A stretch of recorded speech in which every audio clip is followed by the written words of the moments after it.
الرحمن الرحيم الحمد لله رب العالمين والصلاة والسلام الأتمان الأكملان على رسول الله وعلى آله وصحبه ومن والاه وبعد. waxaan soo gaarnay aayadda 38 سورة المدثر. يقول الله تبارك وتعالى: كل نفس نفس ولبا رهينة ومن الله حبسيو بما كسبت وحي عيشة قيستي إلا أصحاب اليمين ددك مدكتود كتابك لغسين دون مويان في جنات هم أصحاب اليمين في جنات جنايون أي كسبناده جنوين كاس يتساءلون حال أيهم كويس ويدينيا عن المجرمين أي عن حال المجرمين كوي دنبيل ياشاها حال كودي أي اسكوري سنيا قائلين حال إليهين ما سلككم محائل قليي في سقرة نار سقرة قالوا وحي كجوابين لم نكن معنا أهين من المصلين كوة كذا كمان مد أهين ولم نكن منان أهين نطعم كوة قودية أو وحسية المسكين مد كباه وكنا وحان أهين نخوض كوة دحقلة مع الخائضين كوة مركا وحول بيسك دحق بالانيا أيان أنغنا لدحقلي جرني ووحول بو أي كجران أيان كلقي بقادن جرني وكنا وحان أهين نكذب كوة بينية بيوم الدين مالك إسأبالنت يوم القيامة حتى أتانا إلا أنويمي اليقين موتك يقيري فما تنفعه ما أنفعشه تدك على صوشيري شفاعة الشافعين كوة إرقيد ما أنفعشه فما لهم محا أسقناضي أو كدعي معرضين حال أيهين كوة كجيسانيا عن التذكرة وانده كأنهم حال أي لمديهين أي جيسانيا حمر دمير دبدد أما دمير فرو دميرها صو مستنفرة ددي أو عررتي دميرها صو فرت كعررتي أو كبحستي من قسورة لباح بل اسكداي يريد حدونيا كل امرئ قف والبا أو منهم قال كمذا أن يؤتى إلا سيو صحفا وراقها صو منشرة لك لبحيي كلا هكتشوغين وراقع السين سامجرتين بل اسكداي لا يخافون مكعب صنيان الآخرة مالك قيامة كلا وح حقه أو ربأه إنه قرآنك تذكرة ووان فمن شاء قف الله عليه قفك دونه ذكره وأخريه ووحوي وكتدبريه كدنا فتعظ به وكوان سميه وما يذكرون محصيان وكموان سميان إلا أن يشاء الله إلهي دون ما هنه هو الله أهل التقوى إن لقى عبصده أو لقى بقى أي استاهلا وأهل المغفرة إنه مركا ضاف الذنوبته أي الله تبارك وتعالى ومدنيه أو بركة واستاهلا آيات كم ولا ليال waxay ka hadlayaan ay ku bilaabeen qof walba wuxuu u xabisan yahay oo loo xabisaya amalka uu sameeyay rahanta waxa loo yaqaanaa laba qof baa tusaalahan waxa kala dhex maraya heshiis kadibna mid baa alaab la siinaya alaabtii marka la siiyo lacagtii laga rabay inuu bixiyo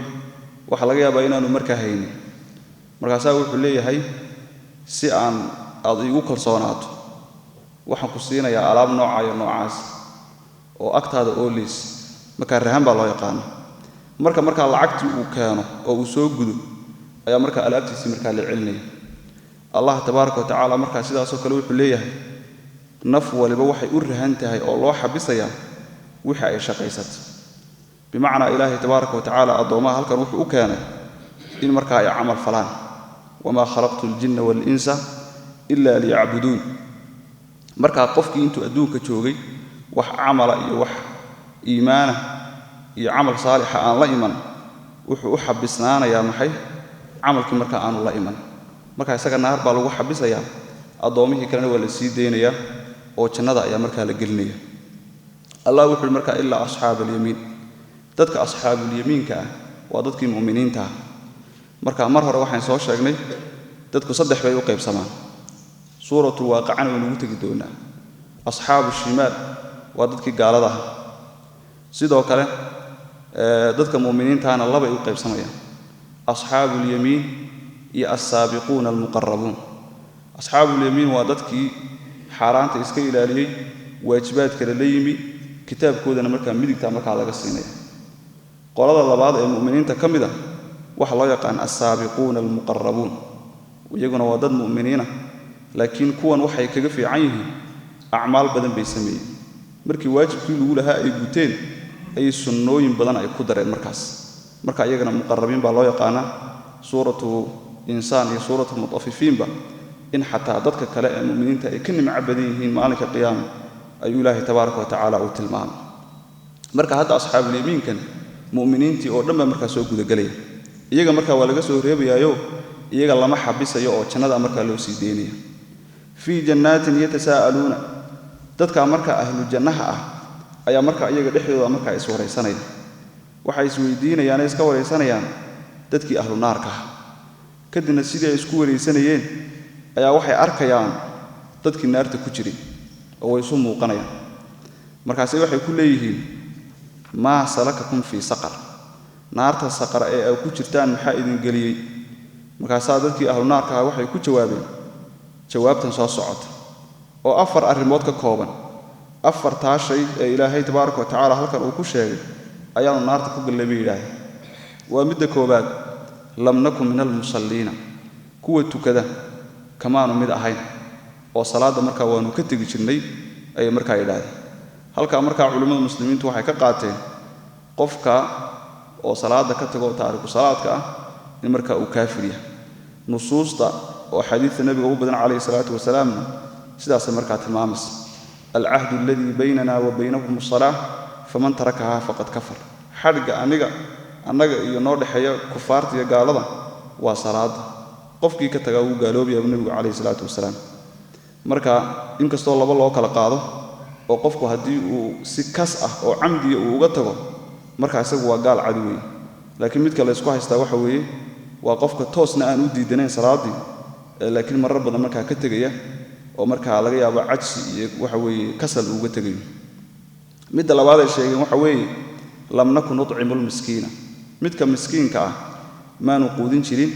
oo xoolihii ilaahayna siiyey waxba kamaanu siin jirin arrinkaasina waa arrin markaa isaguna khatartiisa markaa leh suuratu maacuun waxaan ku soo marnay qofka maalinka qiyaamo beeninaya inuu yahay midka xaqa agoonka markaa dhacayo oo cunaya miskiinkana aan waxba siinino markaa aan quudinayn markaa waxaa la rabaa qofka inuu markaa sadaqa la baxo oo qofka markaa baahan markaa uu wax siiyo ayaa markaa la rabaa wa kunnaa nakhuudu maca alkhaa'idiina arrinka saddexaad ay sheegeen waxa weeye waxaanu ahayn dadka wax walba dhex dabbaasha dadka muslimiinta dilaya waanu kala qayb qaadan jirnay midka xaaraanta cunaya waan kala qayb qaadan jirnay midka dadka xamanaya waan kala qayb qaadan jirnay midka beenta sheegaya beentaan la dhex geli jirnay sidaasaanu ahay marka taasna iyaduna markaa waa arrin markaa khatara qofku waxaa la rabaa muslimka in markaa uu xisaabtamo hadduu wax ka hadlayo iyo hadduu wax sheegayo waxaba markaa in markaa uu hubsado ayaa ilaahay tabaaraka wa tacaala markaa uu ina faraya arrinka afraad waxa weeye wa kunnaa nukadibu biyowmi ddiin waxaanu ahayn bay yidhaahdeen kuwo markaa beeniye markaa maalinka qiyaame oo markaa maalinka loo yaqaano yowmuljazaa markaa ah xataa ataana alyaqiin ilaa markaa geeridii markaa ay noo timi marka alyaqiin macnaheedu waa almowt suuratu lxijrina waxaa ku soo aroortay inuu allah yidhi wacbud rabbaka xataa yaatiyaka alyaqiin nebi allow ilaahay caabud ilaa inta markaa ay geeridu kaaga imanayso marka waxaa jira dad ku fasiray yaqiinta darajo la gaadho waxay yidhaahdeen yaqiintu waa darajo qofku uu gaadhayo hadduu darajadaa gaadho wax waajib oo korkiisa saaran ma jiro wax ka xaaraanina ma jiro hadduu doono 9 dumar iyo 10 dumar u guursanaya arrinkaasna markaa waa arrin baadil maxaa yeelay nabiga calayhi salaatu wasalaam isagoo sakaraatul mawdki iyo xanuunkii u hayo ayuu kolba markuu ka soo miiraabo oo ka soo kaco ayuu oranayay salaada waqtigeedii ma la gaadhay markaasay saxaabadu waxay ku lahaayeen markaasuu lahaa igeeya salaada aan soo tukaday markaa nabigii ummadan loo soo diray xaalkiisu hadduu sidaa ahaa qof kale oo darajo intuu gaadho waajibaadku ay ka dhacayaan markaa ma jiro arrinkaasna markaa waa arrin gaalnimo ah allah wuxuu yidhi tabaaraka wa tacaala famaa tanfacuhu dadkaa la soo sheegay oo laga soo sheekeeyey ma anfacayso shafaacatu shaaficiin kuwa ergeeye ergadooda waxba markaa uma tarayso shafaacada malaa'igtu way shafaaco qaadaan sidoo kale shuhadada iyo saalixiinta iyo ambiyada intuba way ergeeyaan markaa shafaacada dadka loo ergeynaya horta waa inuu qof muslim ah oo iimaanku dhintay uu yahay qofkii laakiin gaala wax shafaaca markaa waxay u taraysa markaa ma jirto waxa jira xataa dad ilaahay tabaaraka wa tacaala fadligiisa marka dambe iyadoon cidna u shafeecin uu naarta markaa ka soo saaray marka dadka dunuubta noocaas sameeyay wax shafaaca u taranayso macna waa dadkii gaalnimada markaa ku dhintay oo waxyaabahaasna markaa ay u raaceen allah wuxuu yidhi famaa lahum can tadhkirati mucridiin maxaa ku dhacay oo ay uga jeesanayaan waanada la waaninaya markaas bimacnaa macnaheedu waxa weeye shay ka jeediya waanada oo ka kaxeeya ma jiro ee iyaga markaa aan rabin oo aan u soo jeedin allah wuxuu yidhi tabaaraka wa tacaala kaannahum waxaad moodaa marka ay ka jeesanayaan xaqa iyo waanada xumurun mustanfira dameer farow waa dameerahan oo xalaasha ah oo dameer farowga loo yaqaano waxaad moodaa dameer farow baad moodaa ama dameer dibadeed oo markaa diday oo carartay oo libaax markaa ka carartay yacni siday xaqa iyagu uga cararayaan uga didayaan ayaa markaa lagu shabahay dameerahaasoo farrat min qaswara libaax ka carartay magaca qaswaratin waa magaca mushtaraga waxa wadaaga libaaxana qaswara waa loo yaqaano oo libaaxa luqada carabiga wuxuu leeyahay 600 oo magac buu leeyahay marka qaswara kamida asad baa kamida qadanfar baa kamida aad buu magacyo badan yahay qaswaraha waxa kale loo yaqaanaa qofka ugaadha intuu hub qaato kadibna duurka galo oo ugaadhsada qofkaana isagana qaswara loo yaqaano marka dadkan sidii xaq uga cararayaan waxaad moodaa sidii nin oo waxa way ugaadhsi tagay oo xayawaankii marka ay ka cararayaan ama libaax xayawaankii marka ay ka cararayaan sida iyaguna xaq ay uga didayaan allah wuxuu yidhi tabaaraka wa tacaala bal arrinku sidaas maaha bal macnaheedu waxa weeye waxa loo yaqaanaa al-idiraab al-intiqaali in waxa weeye wixii hore laga soo sheekeynayay inta la joojiyay haddana wax kale laga sheekeeyo oo macnaheedu uu yahay iska daa waxyaabahaas oo dhane waxyaabo kale oo ka daran bay xataa gaaladu marka ay ku sugan yihiin ay rabaan oo waa maxay yuriidu wuxuu doonayaa kullu mri'in minhu mid kasta oo gaalada ka mid yihi an yu'taa suxufan munashara in la siiyo waraaqa la kala bixiyey oo macnaheedu tahay markii nabiga calayhi salaatu wasalaam uu dadkii risaaladii iyo dacwadii uu faray ee gaaladii waxay ku yidhaahdeen ku rumayn mayno ilaa aad waraaqa caddayna noola timaado oo waa maxay ilaahay tabaaraka wa tacaala waraaqaha soo diro waraaqahaasna waa inay ku qornaato waraaqdani anay iga socotaa oo ilaahaya waxay ku socotaa addoonkayga hebel hebel oo halkaa jooga rasuulkaan idin soo diray maxamed raaca caddayntiina waa taasay socda waraaq noocaasna noola kaalay midaasna suuratu ancaam billahi tabaaraka wa tacaala kaga hadla waidaa jaa'atum aayatun qaaluu lan nu'mina xataa nu'taa midla maa uutiya rasuulullah marka aayad iyo quraan iyo xaq iyo dacwad loo sheego waxay leeyihiin ma rumaynayno ilaa lana siiyo wixii rasuulka markaa la siiyey oo kale allah wuxuu ugu jawaabay allahu aclamu xaysu yajcalu risaalata ilaahay cidda uu risaaladiisa iyo diintiisa uu mas-uul ugu dhigaya isagaa markaa garanaya tabaaraka wa tacaala kallaa gaaladu ha ka joogeen arrinkaas cid waraaqa u keenaysa iyo caddayn u keenaysaa ma jirto bal iska daaya laa yakhaafuuna aakhira kama cabsanaya oo macnaheedu waxa weeye qofku haddii aakhiro iyo maalin dambe inay jirto uu ka cabsanayo xaqu markaa raaci lahaa ugu yaraan xataa xaquu raadin lahaa oo si xaqiiqaa buu raadin lahaa laakiin iyaga wuxoodu xaq raadin ma aha laakiin waa madax adayg iyo waxa weye markaa ciyaar iyo markaa dheeldheel kallaa waxa xaq ah oo dhab ah innahu qur'aankani tadkiratun waa waano كاللاداس صدح دي معناه القرآن كوسو أروجي تبع كبنا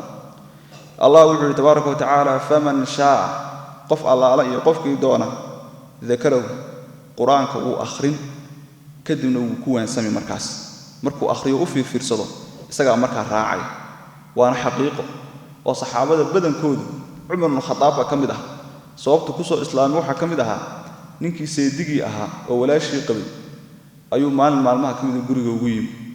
مركز وحوسو أقله يجوا قرآن آخرين مركز ودقيستي سورة طه آخرين كدنا ولا تعجبي أو الله يعلم إسلام مركب برتو مركب وكرمية مركز قفكو هدي wax marka dabada ka riixaya amba xaq ka hortaagan aanu jirin wax way haduu quraanka u fiirsado markaas isagaba ku waansamaya markaas Allah wuxuu wama yadhkuruna illa an yasha Allah ilaahi ma xusayaan oo ma ku waansamayaan quraanka illa in ilaahi doono mooyaan tabaaraka wa taala huwa Allah ahlu taqwa in laga cabsado oo laga baqo ayuu marka ehel u yahay marka istaahil marka aayadan macnaheedu ma huwa ahlu taqwa ilaahi ba cabsada ma إلهي عبس له ومسفيه إن سجل لقى عبس ذا أو لقى بقى أيو مركا استاهل وأهل المغفرة إنه دم بدافع أدومه سو دم بدافع أيو إلهي تبارك وتعالى واستاهل سورة المزمل بسم الله الرحمن الرحيم يا أيها المزمل بدكاغن استدى يوم قم استاك الليل هبينكي استاغ إلهي أتكو إلا قليلا إن يرمويا نصفه هبينك كالبركي استاغ أو أمبا أنقص كيرا أو كنسقام منه كالبركة قليلا وحيا أو أمبا زد كسيادي عليه كالبركة قليلا وحيا ورتل كلا دقدق قرآنك ترتيلا كلا دقدق أو سمرك دقن وآخر إنا أنه سنلقي وحان ردينا عليك كرك أن كردينا قولا هذا الكاسو ثقيلا أولس إن ناشئة الليل هبينك ساعده هي ساعات كاس أشد إذا مركا أضق وطئا حق مركا عليس وأقوم إذا مركا في عنام بدن أو توسنام بدن قيلا حق أراه إن لك أديك وحكوس من هذا النبي الله في النهار مالك بحديثا سبحا دبالش صوت طويلا دير واذكر حس اسم ربك مجعيس حس وتبتل أقو إليه الله تبتيلا أقوئد هو الله رب المشرق على كصباحة ربك سوي والمغرب على ودحنا ربك سوي لا إله مثل عابداي حق معها إلا هو إله مويان فاتخذه إلهي كسم يسوع كير أو كدقه وكيلا ملة الأسعار سورة المزمل وسورة مكية مركي النبي مكة وجوجبي سودك تصدح تبانك سنة هذا الله تبارك وتعالى هلك وحو كواجب يليا إن النبي عليه الصلاة والسلام يدك مؤمنين تعيبا أي قيام الليل مركي أسوق عام الله مركي وحو ليه يا أيها المزمل متك أجن استدى يوم قم الليل إلا قليلا هبينك استاج أو صلاة قيام الليل ويستاج إلا قليلا وحير معها نصفه هبينك كالبرك استاج أو أنبابا أنقص كيرا منه كالبرك حقس قليلا وحير مركا كالبرك محونا قنا يا هبينك والله 110 ساعة 110 ساعة كيرا أو وحير 5 ساعة يا وحلا من أما 4 ساعات أو أمبا زيد عليه كالبركة وحقدر محونا قنيا يسونا والثلثان هبينك صدح ميلود مركا الله قيميو لبا ميلود وكم بده يستاك ويسدد ساعة قليلا وحي كو زيادة مركز وحي نقنص مركا ثلثان كاسا نقنص الله وحلي ورتل كلا دقدق القرآن كترتيلا كلا دقدق هذه أنكوه رأينا آيات كهرة وحي واجب يالان قيام الليل مركا النبي عليه الصلاة والسلام إن مركا يستاغ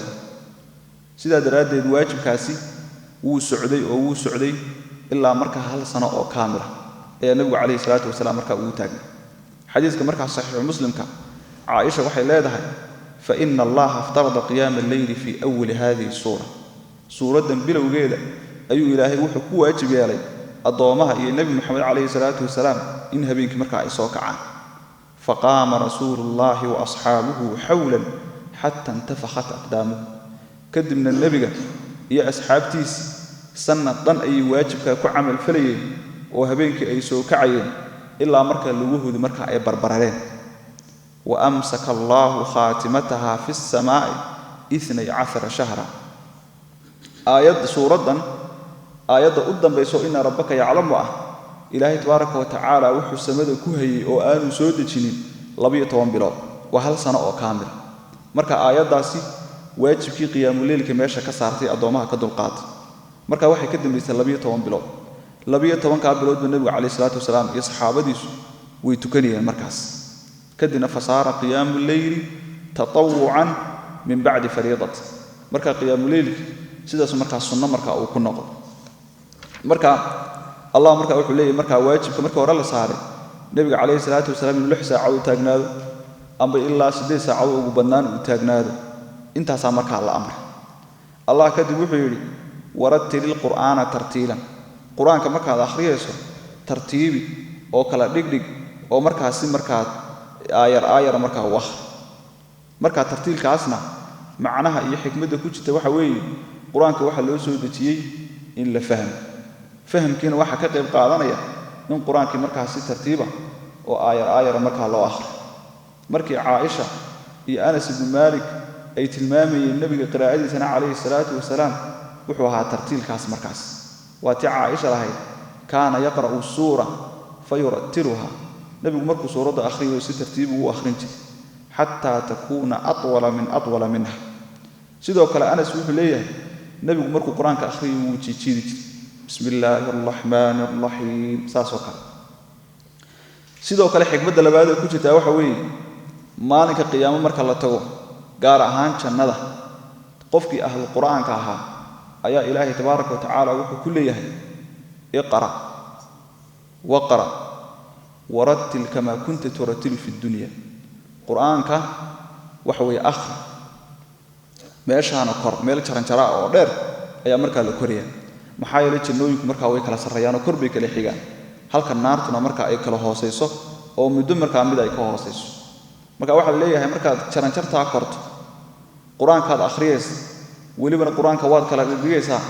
kama kunta turattilu fi dunya markii adduunka aad joogtay sidii marka u tartiibin jirtay marka qofkaas sida uu socdo kolba halka quraankiisu uu noqdo ay marka jannadiisu noqonaysa macnahaasna marka waa laga qaadan marka xikmadaas marka ku jirta Allah wuxuu tabaaraka wa tacaala inna sanulqi alayk nabi Allah waxaanu kugu tuuraynaa kugu soo dejinaynaa qawlan thaqilan hadal culus hadalka culus waxa lagu fasiray waa quraanka saddex macna lagu fasiray koow macnaha koobaad waxa weeye nabiga calayhi salaatu wasalaam marka uu waxyigu ku degayo quraanku aad iyo aad u cusla oo zayd ibn thabit wuxuu leeyahay unzila ala rasuulillah rasuulka quraanka marka lagu soo dejinayay wa fakhiduhu ala fakhidi bawdadaydu waxay ka hooseysay bawdada nabiga calayhi salaatu wasalaam kadib markii quraanka nabigu ku degayay uu ku socday fakaada taraddu fakhidi lugtayda ama bawdadaas waxa ku sigatay in marka ay kala dilaacdaba marka quraanku nabiga marka lagu dejinayo culays buu ahaa midda waa lagu fasiray waxa kale oo lagu fasiray nabiga calayhi salaatu wasalaam sidoo kale marka quraanka lagu dejinayo dhidid aad iyo aad u badan baa ka soo daadan jiray sida Aisha marka ay tilmaamayso iyadoo maalin qabow oo baraf alla joogo ayaa haddana marka quraanka nabigu ku degayo waxa weeye jabiinkiisa amba dhafoorada nabiga calayhi salaatu wasalaam waxa ka soo daadanayay maxay dhidid aad iyo aad marka u fara badan marka taasina quraanka culayskiisa tilmaamaysa midda labaad waxa weeye quraanka in lagu amal falo oo waxa uu farayo iyo waxa uu reebayo in loo farto ama oo la yeelo iyaduna aad iyo aad marka u culus tahay qofka waxa laga yaabaa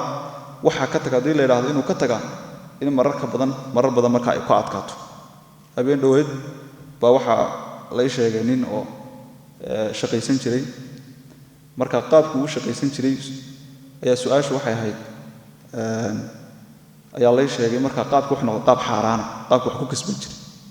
marka wuxuu leeyahay lacag oo 10 milyan ayaan qaabka xaaraanta ay u soo gashay haddana waxaan rabaa lacagtii oo 10 milyan ahayd in aan ku shaqaysto ganacsi gaar ah aan ku furto marka 10 milyan qaabkii ku soo gashay waa qaab xaaraan marka qofka marka la yiraahdo waa xaaraan ay iskaga tag oo ka dhaqaaq koob shahana ka cabin taadi aad u culusta qof ilaahay tabaaraka taala uu waafajiyay oo kaliya ayuun baa marka arrinka yeelay oo ka dhaqaaqay qofkii kale waxa laga yaabaa inuu qiil raadsado oo ka badhina uu carro oo kolba magaran waxa weey si yaalo marka quraanka in lagu camal falaano way culusta waa macnaha labaad oo lagu fasiray dadkuna Soomaalida marka fiiriso ama dad badan oo muslimiin dhibtoodu waxa weeye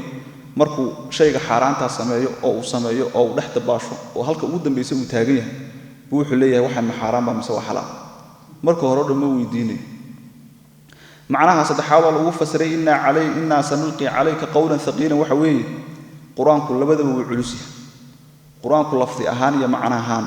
wuu culus yahay oo kalaamki ilaahay qiyaamaha marka la tagana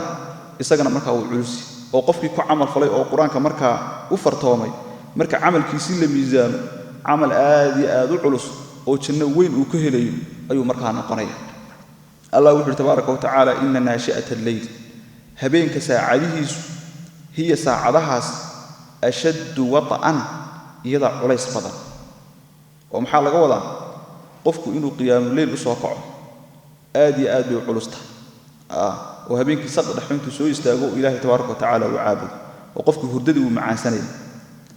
وحكى له ومركا على فسري أشد وطئا ساعدها هبينكي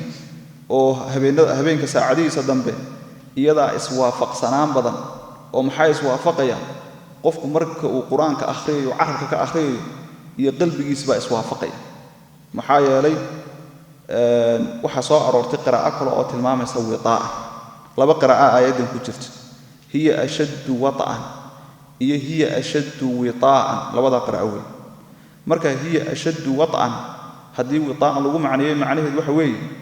habeenkii qofku inuu gadaal ka soo kaco ilaahay tabaaraka taala uu caabudo oo quraanka uu akhriyo akhrinta uu quraanka akhriyo saacadaha dambe habeenkii waxay aad isu waafaqayaan carabkii iyo qalbiga maxay qofku mashquul ma aha habeenkii uu seexday wuu nastay qalbigiisa marka aad marka uu degan yahay laakiin haddii tiraahdo maalinkii quraan akhri qofka mashquul badan iyo wax badan baa ka dhex buuxayo qalbigiisa marka ma soo jeedaba hiya ashad wad'an hadii culays lagu fasirana waxay noqonaysaa hadii qofku inuu habeenkii soo istaago ayaa aad marka uu culus oo arrin marka dad yar marka ay sameeyaan Allah wuxuu yiri inna laka fi an-nahar nabi Allah maalinkii waxa ku sugnaaday sabhan tawiilan dabaalasho dheer oo laga wado maalinkii wad mashquulsan tahay ee habeenkii cibaadayso maalinkii dacwadii ayaad u taagan tahay dadkii baad wax barays adduunkii baad laga yaabaa inaad maciishad iyo nolol aad raadiso faralkii iyo waajibaadkii salaadii baad tukanaysa marka waqti aad ku cibaadaysato ilaahay u taagnaata maalinkii kuma jiro ee habeenkii marka istaag wadkur waxaad xustaan isma rabbika marka intaynan aayada ka bixin in naashi'at al-layli hiya ashaddu wat'an wa aqwam qila xadiis baa soo arooray imaam ahmed uu warinayo musnadkiisa ku wariyay wuxuu laysa lil 'abdi min saatihi illa ma aqal adoonka salaadiisa waxa looga qorayaa oo kaliya waa inta uu soo jeedo salaada marka ay tukanayno qofku marar badan qalbigiisu uu baxay laakiin inta qalbigiisu uu soo jeedo aayaadka quraanka uu akhriyo uu ka fikirayo intaas unba ajarkeeda loo qoraya haddii marka qofkii salaada gabigeeda mashquul uu ku dhameesto macnaheedu waxba loo qorayo laakiin waajibku uu ka dhacayo wax waajiba oo lagu leeyahay marka ma jiro qofkan waxa fiican in waajibkiina uu iska rido ajar iyo xasanaadna marka uu shaqaysto الله وحول مركا واذكر اسم ربك ربك مجعيس حسن بالله وتبتل إليه الله أجو تبتيل مركا أجو إد وحلم تهاي سيدا فإذا فرغت فانصب وإلى ربك فرغ مركا الدونكي أمانكي حولها كسوق بسطه كذب الله تبارك وتعالى محي حقيس أجو وأكل النقاء وأخلص له العبادة والمسألة الله وحده تبارك وتعالى رب المشرق والمغرب إلهي تبارك وتعالى مشرق وبري قلبات با إساقا مركا ربي مركا هو إساقا معاملة إساقا مركا كتصرف لا إله إلا هو الله حق لو عابدا مجره إلا هو إساقا مويا ويجران إلهي بدن ويجران لكن إله حق لو عابده وعبادة متيستي إساقا كرقي با كجران فاتخذه واحد كدغتا إلهي وكيلا mid marka la tala saarto marka tala saarashaduna waxay kamid tahay marka cibaadooyinka waaweyn oo ayad badan marka quraanka marka ay ku soo arooreen fa'budhu wa tawakkal alayhi iyyaka na'budu wa iyyaka nasta'in Allah tabaaraka wa ta'ala wasbir kusabir oo adkayso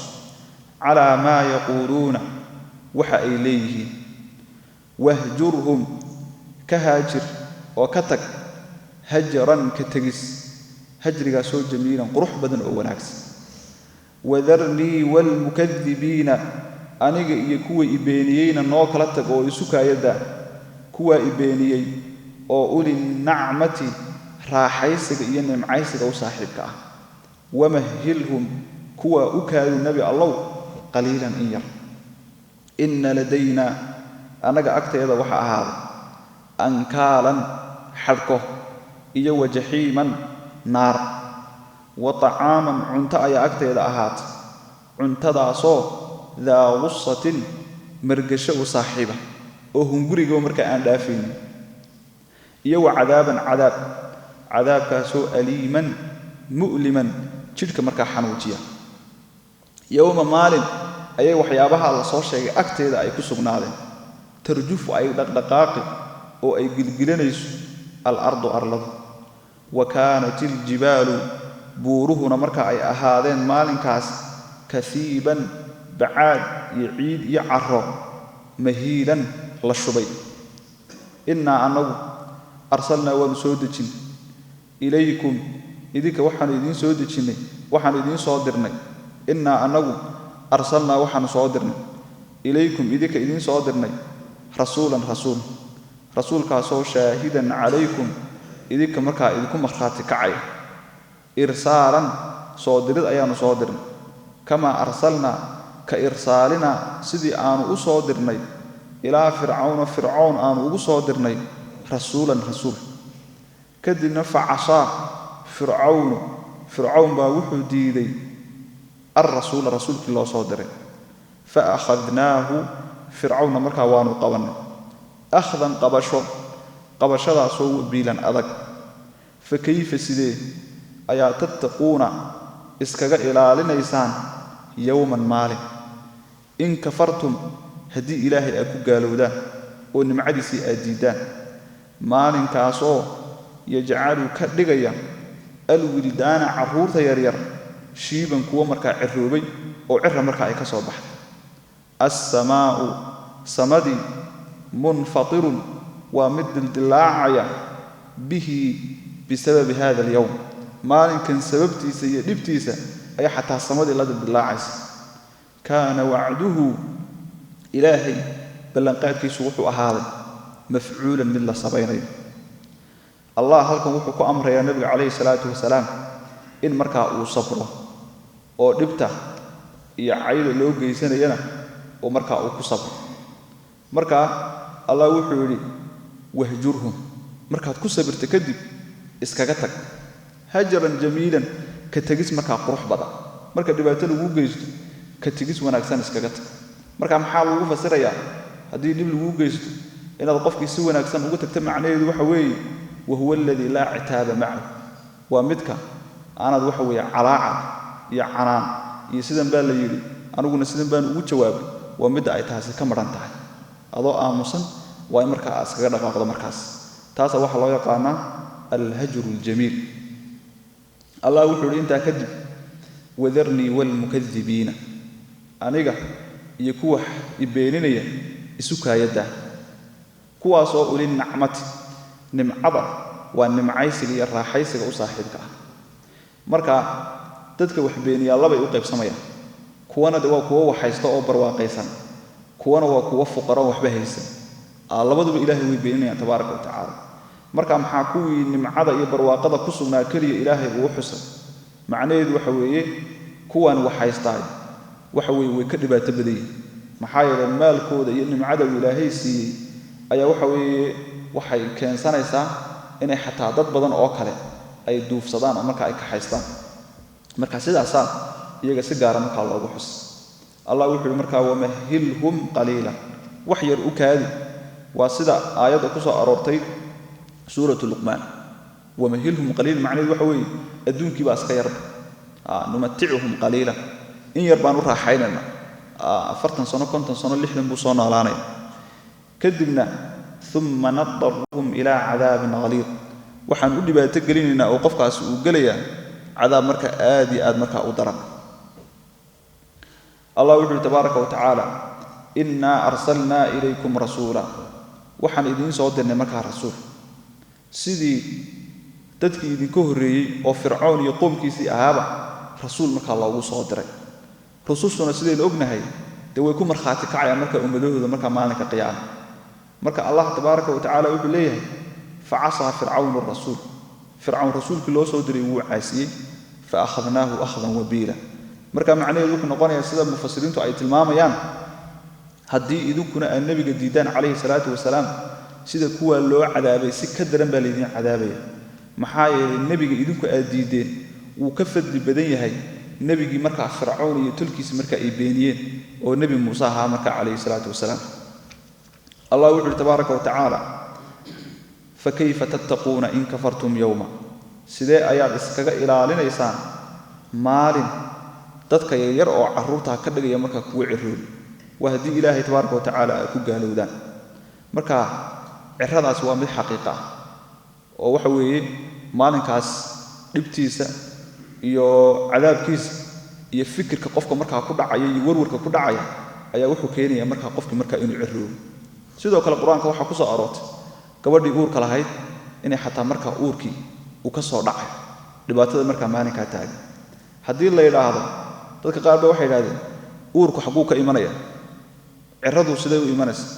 uurku wuxuu imanayaa oo sugan qofka sidii uu ku dhintay baa lagu soo saaray qof waliba xaaladdu uu ku sugnaa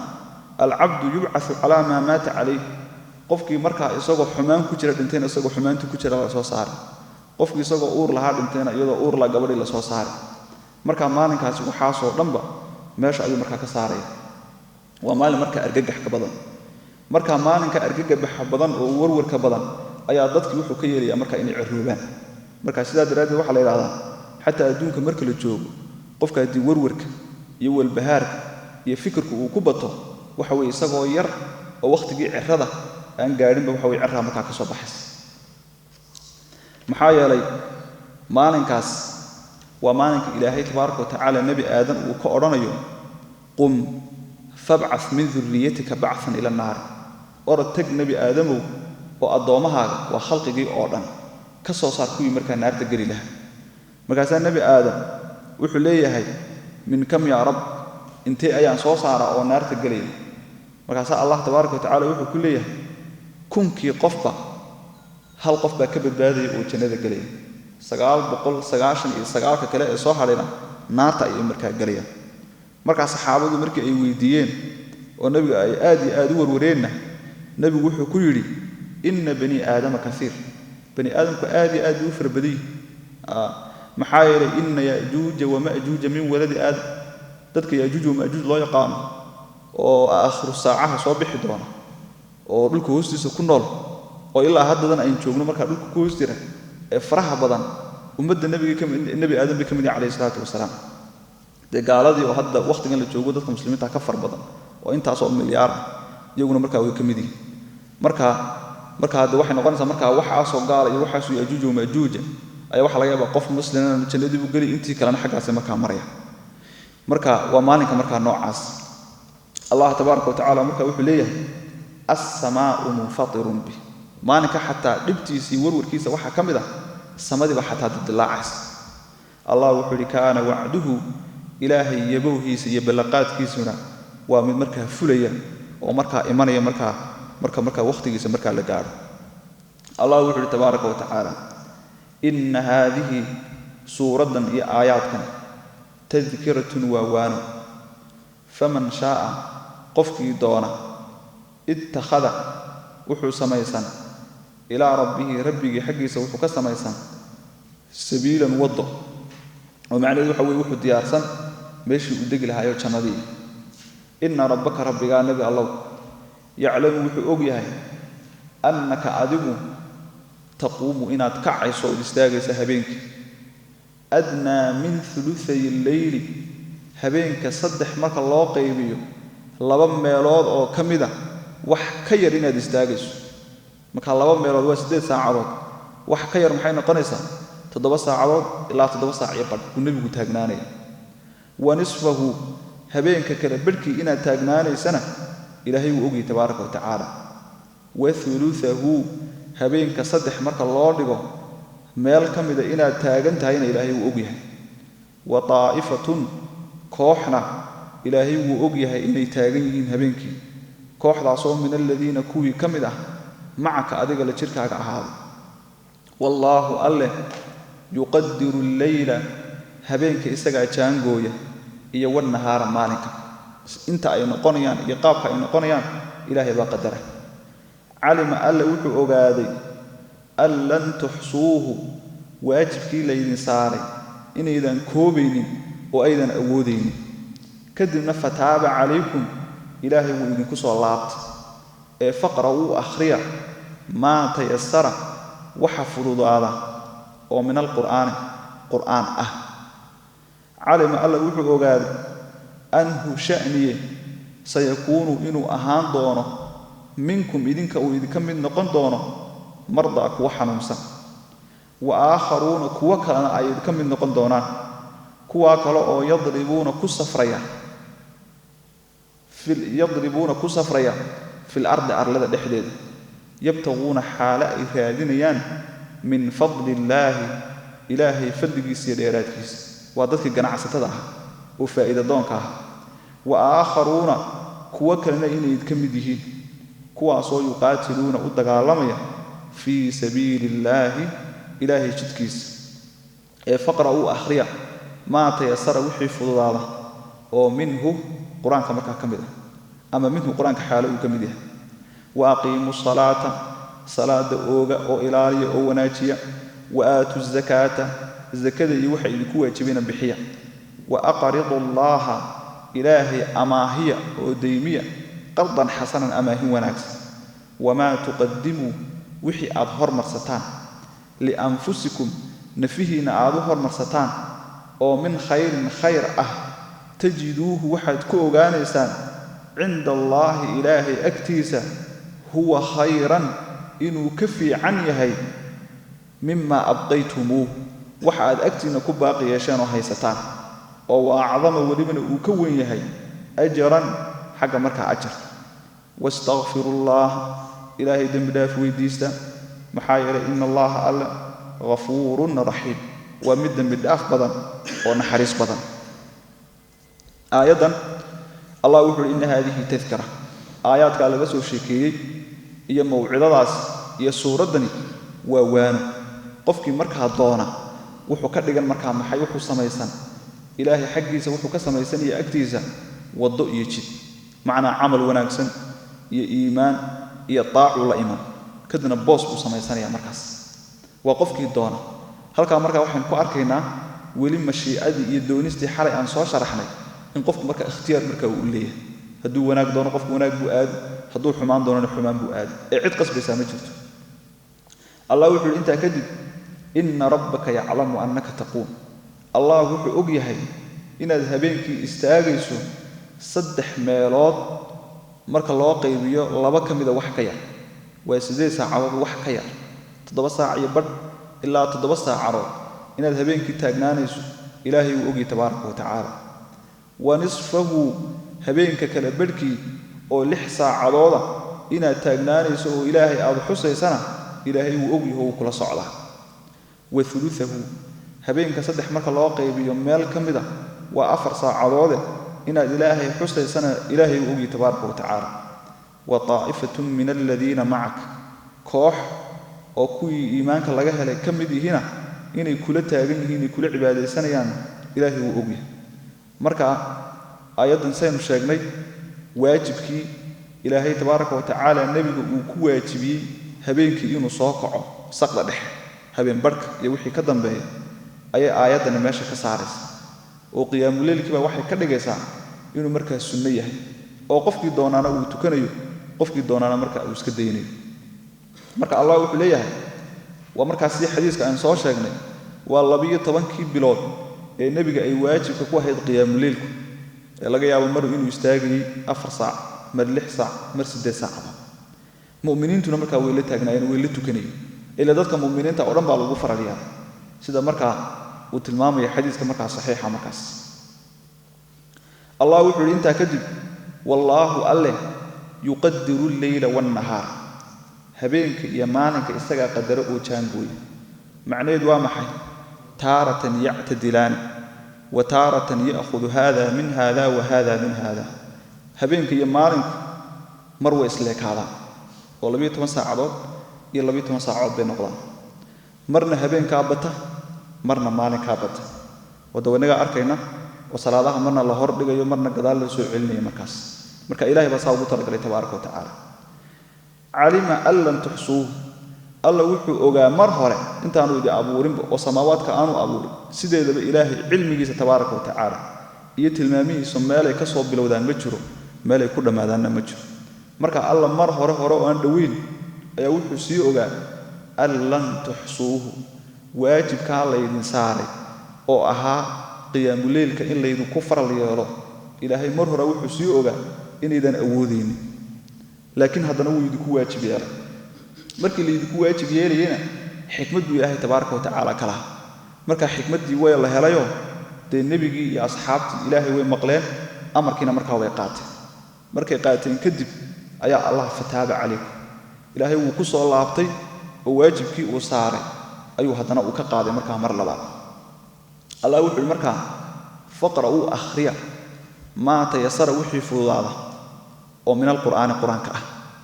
marka hadda quraankan salaadii baa laga wadaa wixii idin fududaada oo salaatul leyl tukada hadda kadib waajibka waalidkan koriya hal ragco laba ragco saddex ragco shan ragco marka qiyaamul leylkana witri baa loo baahan yahay tira kala dheer hal ragco waa tukan kartaa saddex shan toddoba sagaal xadith wala xaraj intaad gaarsiin kartaa markaas marka salaadii maxaa hadda loogu sheegay quraan baa lagu tilmaamay salaad waxa la yiraahdaa waa min idlaaq al-juz'i wa iraadati al-kulli shayga qayb kamid ah la sheegaya laakiin shaygii oo dhan baa markaa loo jeedaa quraankana way ku badan tahay oo waxa markaa ahlul balaaguhu ay u yaqaanaan majaazka mursalka ah marka qaar quraanka waxa ku soo aroortay iyadoo allah tabaaraka wa tacaala wuxuu leeyahay wala tajhar bi salaatika waxa loo jeedaa quraankii akhrinti nabiga waxa uu leeyahay quraanka kor ha u qaadin oo codka ha dheereen haddana salaad baa la cabir wala tajhar hal jahrin bi salaatika salaat marka salaad lama jahreen waxa la jahra marka waa qiraa'ada marka amba shayga kulliga baa la sheegi ama shayga juz'iga ah in badan marka waan soo marnayo wa idha qila lahum ruk'u qaalada marka lagu raahdo tukada la yarkacuuna ma tukanayaan marka rukuucdu waa salaada qayb kamid ah haddana waxa laga cabiray salaadii oo dhan baa marka laga cabiray marka allah wuxuu leeyahay wixii idin fududaada marka tukada alima allah wuxuu ogaa mar hore anhu sha'ni sayakunu minkum marda dad xanuunsan inay kamid ahaan doonaan aayadda intan dambe waxay ka hadlaysaa dad dhowra oo kala duwan oo marka aan awoodin qiyaamul leylka maxaa kamid ah waa dadka xanuunsanaya oo kale qof xanuunsanaya hadii la yiraahdo habeenkii 4 saacadood taagno cishaha kadib ama 6 saacadood ama 8 saacadood ma awoodayo marka waajibkiisu tukan sidii uu ku tukan karo hadduu fadhi ku tukan karo hadduu jiif ku tukan karo hadduu istaag ku tukan karo kadibna uu iska seexanayo wa aakharuuna kuwa kalena waa id kamid oo yadribuuna fil ard arlada ayay ku safarayaan iyo dhulka yabtaguuna xaala ay raadinayaan min fadlillaahi ilaahay dheeraadkiisa tabaaraka wa tacaala marka dadkaas waa dadkii ganacsatada ah oo faa'iido doonka ah oo ribxiga markaa deedeeyay sidaa daraadeed dadka ganacsatada ah sharciga islaamka iyo xadiiska nabiga fadli baa ugu soo arooray iyo amaan maxaa yeelay maciishadii dadku waxay ku noolaan lahaayeen ayay markaa ka shaqeynayaan laakiin waxa laga hadlayaa waa ganacsadaha aaminka ee midka khaa'inka ama ee intuu dibadda u baxo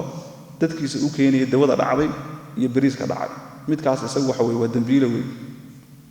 Allah wuxuu tabaaraka wa ta'ala wa aakharuna kuwa kala hadana idin kamida oo yuqaatiluna fi sabiilillah ilaahay jidkiisa u dagaalamay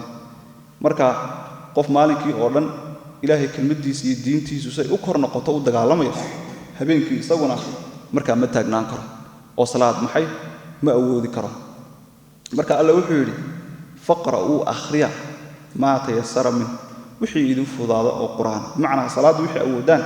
iska tukada qofkii awoodi waayana iska seexo Allah wuxuu tabaaraka wa ta'ala waqimu salaah salaada ooga wa aatu zakata sakadana bixiya marka quraanku salaada waqimu salaata ma dhaaf salaada ooga buu yiri laakiin xadiiska nabiga ayaa salaada arkaanteeda shuruudeeda qaabka loo tukanayo waqtiga la tukanayo waxa la akhriyo waxaas oo dhan xadiiska nabiga ku soo aroray markaas Allah wuxuu waatu zakata sakadana bixiya waa qofku wixii ku waajibay haddii lacag tahay lacagtii buu ka bixi haddii midho uu leeyahay iyo beero u soo go'o beerihii buu ka bixinaya xoolihii hadduu geel leeyahay hadduu ari leeyahay sidaas oo kale Allah wuxuu aqdallah ilaahi amaahiya qardan hasanan amaahin wanaagsan in badan quraanku wuxuu tilmaamaa ilaahi wax amaahiya amaahinta macnaheedu waxa weeye qof haddii maanta uu wax ku siiyo berri ka maalin inuu ku soo celiyo oo adigana waxaagu ku siiyo marka adoomaha waxa laga rabaa in hadda amal ay sameeyaan kadibna amalka marka lagu abaaliyo man dalladhi yuqridu allaha qardan hasanan fayudaa'ifahu lahu ad'afan kathira ilaahina wuu laablaabaya wuu farabadinaya marka xadiis saxiix ayaa waxa ku soo aroortay nabiga kaleey salaatu wasalaam ayaa saxaabada wuxuu ku yiri ayyukum maaluhu ahabbu ilayhi min maal waarith warmidin ku jira qof maalkiisa ka jecel qofka isaga dhaxlaya maalka uu leeyahay qofka isaga dhaxlaya oo xoolihiisa dhaxlaya maal buu leeyahay marka maalka adigu aad leedahay iyo midka ku dhaxlaya maalka uu leeyahay keeba jeceshay maalkiina ma ka jeceshay marka saxaabadu waxay yiraahdeen ma minna min ahad illa maaluhu ahabbu ilayhi min maal waarith qof walba oo anaga naga mid yahay maalkiisa wuxuu ka jecel yahay qofka isaga dhaxlaya maalkiisa nabigu wuxuu ku waa arrinka sheegaysan ka fiirsada warkaas war sax ma aha markaas sidaan rasuul Allah waan ka fiirsanaa nabigu markaas uu ku yiri macnaheedu hadaa jeceshiin oo maalkiina jeceshiin maalkiina hada wax kala baxa illa wama tuqaddimu li anfusikum min khairin tajiduhu 'inda Allah wanaga hada aayada dul marin laakiin qofku haduu yiraahdo anigu maalkayga waan jecelahay hadana waxba uu ka bixin waayo macnaheedu waxa weeye maalkan wuxuu ka jecel yahay maalka qofka dhaxlay hadii isagu uu dhinto maalkiisa oo dhan wala la wareegay caruurtiisa qaraabadiisa walaalihi adeeradii say dadku u kala dhow yihiin dhaxal ayaa marka loo kala qaadanaya marka mafhuum mukhaalif muxuu noqonaya hadii aad maalkaaga jeceshahay hadda bix maxaa yeelay midka hadda aad bixisay ayaa marka ka horeynaya oo ilaahay agtiisa marka aad ka helayso Allah wuxuu yiri wama tuqaddimu wixii aad bixisaan li anfusikum nafihina aad bixisaan oo min khayrin khayr ah tajiduhu waxaad ku ogaanaysaan inda Allah ilaahi agtiisa huwa khayran inuu ka fiican yahay mimma abqaytumuhu waxa aad baaqi yeesheen oo aad wax way haysataan oo aad ku dhagantihiin markaas wa a'zama isaga marka maxay ka weynan badan ajran xaga marka maxay ajrka iyo xasanaadka wastaghfirullah ilaahi damdaaf weydiista maxaa yeelay in Allah ghafuur wa mid afis badan oo rahiim marka naxariis badan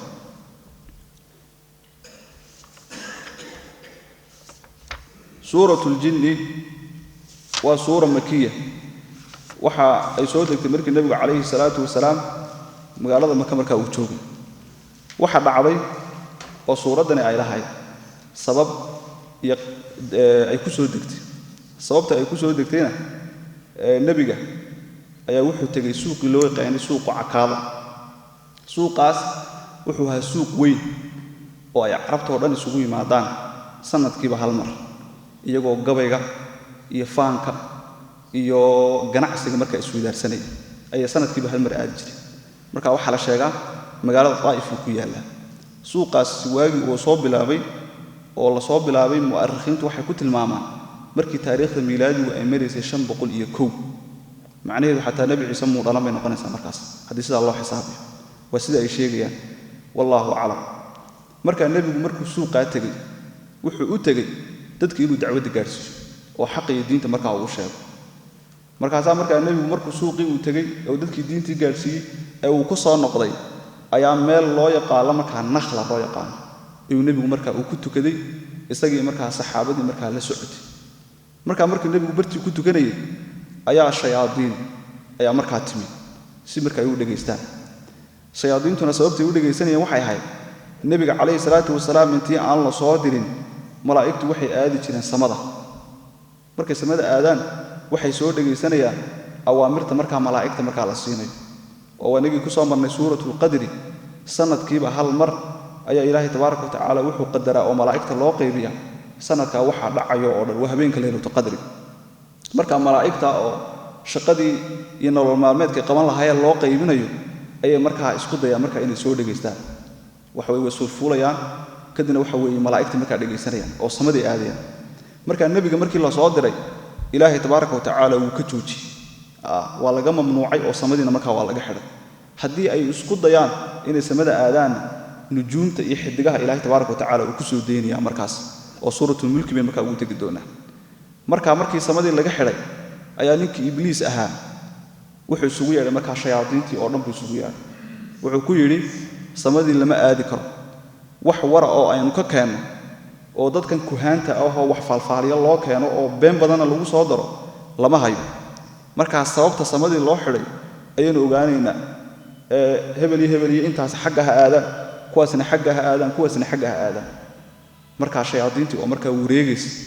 ayaa nebigiiba markaa la kulmay calayhi salaatu wasalaam nebiguna markaa isagoo dadkii qur-aan akhriyayo oo tukinaya ayay markaa dhegaysteen markii ay dhegaysteen ayaa waxay la yaabeen ay la tacajubeen qur-aanka markaa nebigu uu akhriyay markaa macaanidiisa jinkii oo dhan markaa wuu islaamay markay islaameen ayaa markaa ay noqdeen iyagoo markaa muslimiina markaa aayaddani jinkaasay ka hadlaysaa in sha allahu usbuuca dambe markaa kasii wadi doonaa sal allahu wasalam calaa rasuuli illahi sal allahu calayh wasalam subxaanaka allahuma bixamdika ashhadu an laa ilaaha ilaa anta astaqfiruka waatuubu ilayk